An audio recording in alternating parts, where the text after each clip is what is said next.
Hey guys, so today I will be talking about a few things that I was not aware or maybe not fully aware of before I arrived to Sweden.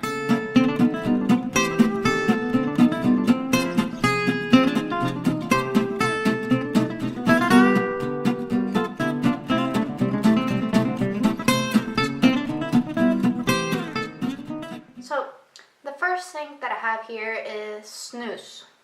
Swedes love their snus, and this is snus. This is a kind that my boyfriend likes, and it's this. I'll show you guys. It's these little packets of tobacco, and it does kind of what a cigarette would do for you. You know, it's just like tobacco and nicotine on it. But my boyfriend was like, "Oh, not everybody does that in Sweden. Everybody does that in Sweden." It's like, "Oh, girls don't do that." Girls do that. Everybody snoozes. Not everybody, but a lot of people see do it, and you will see that is actually very common. So that's the first thing. The second thing that I am kind of pissed, low-key pissed, is bread. Okay, so I'm gonna show you. This is bread here, and it's like this thin-ass thing, and this is actually like really nice, kind of fluffy bread.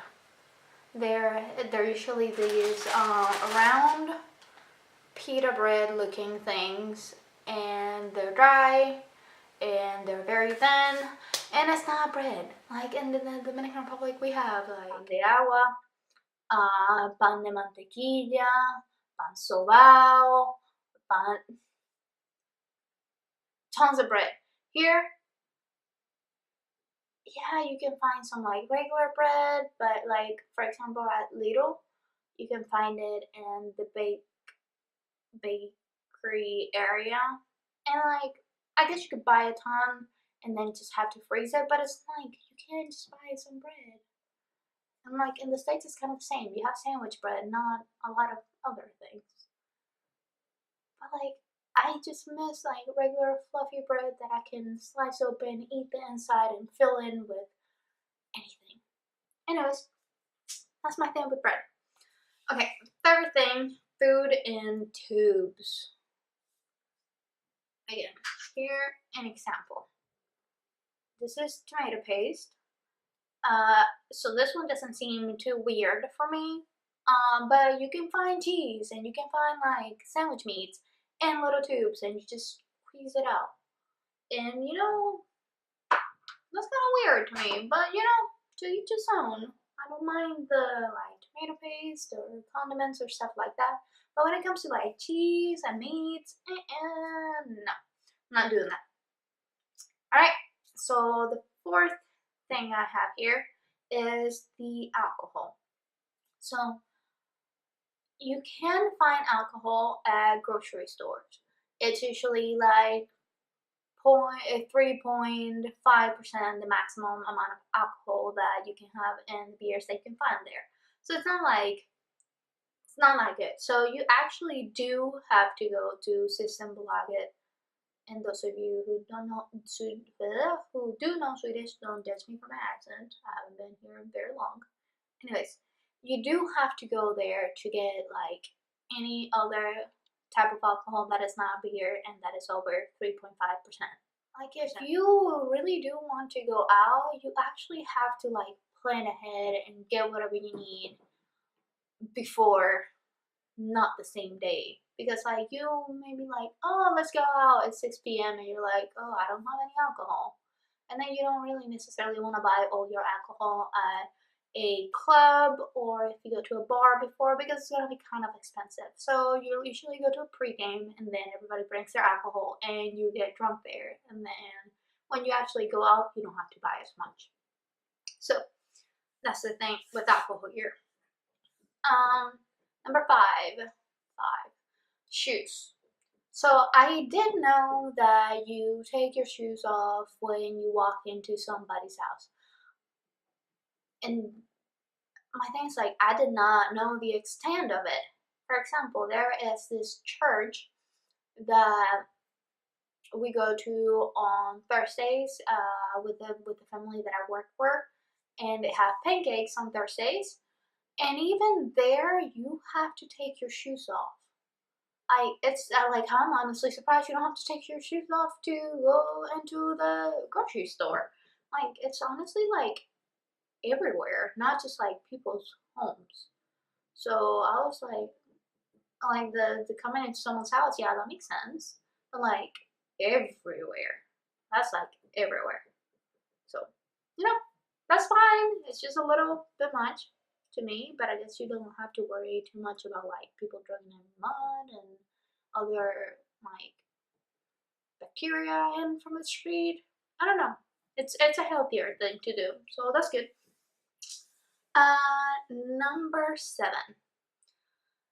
So I have heard how Swedes are all so gorgeous, and everybody here is so like tall and athletic and thin and um I don't know all that. Yes and no. Not everybody here is beautiful. I had heard that a lot, and I was expecting it to be like I was gonna walk and I would just be like, wow, he's so hot, or oh, wow, she's so pretty, I want to look like her. It's like, yeah, you have people here are very hip, very in, very trendy, but not everybody's like very beautiful. And then you have these people that like girls, especially that are over the top, and then you have like this like shit ton of makeup on their faces, and you're like, less is more sometimes, and this is the case. So yeah, you have Swedes can be really good looking, but not everybody here in Sweden is very like, whoa, drop dead gorgeous. So um, along kind of those lines, Sweden is actually very colorful when it comes to race. Like I have been actually very pleasantly surprised by the amount of people of different backgrounds I have seen. Like you go out in public transportation in the middle of Stockholm, and you see people from everywhere, and the majority is not like your typical like what you would think like tall, blonde, blue eyes. No, you have like I hear all kinds of languages in my day. Like I'll hear over 10 different languages in just one day, and you'll have people like Hispanic people like me from like Chile, Argentina, Mexico, Cuba. I even like heard another Dominican the other night, and I was like, oh, white people. And then you have like a lot of people coming in from the Middle Eastern, and then you have a lot of other Europeans that have come to Sweden. And honestly, you have people from everywhere, like literally everywhere. So that's something that I have liked a lot, honestly. So that's nice for me. Okay, another thing, meal times.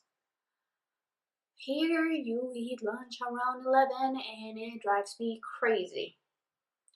It's too early. Like, it's honestly so damn early. And it's like, I eat at 11 and then I'm hungry by 2 and then have to eat lunch again. But then, like, they eat lunch at 11 and then you can have dinner anywhere from 5:30 until like 6:30. So, like, they eat actually very, very early. And I'm actually used to the opposite. Like, I will eat lunch around 1 and then eat a later dinner around 8, 9, sometimes even 10, and then get a midnight snack. I'm a big fan of midnight snacks. So, I'm not crazy about that at all. But that's how it is, and I think I'm kind of getting used to it. I think I have had to move my midnight snack to around 10 now, so I can't do it around midnight or 1. I have to do it earlier because by that time I'm actually starving again. But I might get used to it eventually. We'll see. Along with foods. Okay, so you know how I said we go to the church for pancakes? They're not really pancakes. Those like fluffy, spongy pancakes that you put. I don't like syrup, honey. I put honey on my pancakes, and then like absorbs it, and you get like these like stacked, fluffy, like big pancakes. That's not it. Here you have like they're like crepes. So you know, I was like, oh, we're getting pancakes, and I got there and I was like, these are not pancakes, and they're like, yeah. I'm like, no, but alright. And the last thing that I have for us today is recycling. Okay, so yeah, I get your normal recycling. Like for example, in my apartment building when I was in college, we had like your plastics, your cardboard, and then you had like your waste. So you have 2 recycling stations. I guess you also had glass. But the glass and the cans you kind of put with the plastic bottles. So it was like 2 stations and I guess 3-4 different items. Well, here, not too long after I arrived, I got a lecture on how bad I was at recycling. And I'm sorry, but like outside of the house there are 2 bins and each bin is divided in 4. So you have 8 different things.